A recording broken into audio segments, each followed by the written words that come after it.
I have been sick with COVID and thankfully I am so much better, but I didn't have enough energy to make my typical videos.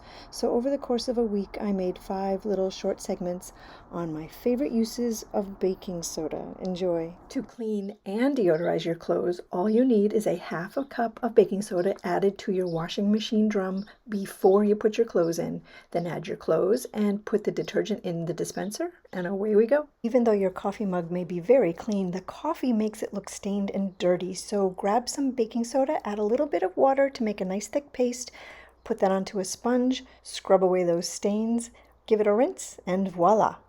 My favorite remedy for a bee sting is placing some baking soda into a small dish and adding some water until it forms a paste. And then I just apply that paste right on top of the sting, and it helps relieve the pain. In about 10 minutes it will dry and will start to flake off. To clean your tarnished silver jewelry, again make a paste of baking soda and water and put it on a damp cloth. Rub this all over the piece of jewelry, rinse it off, and then simply pat it dry. And check it out. It looks brand new.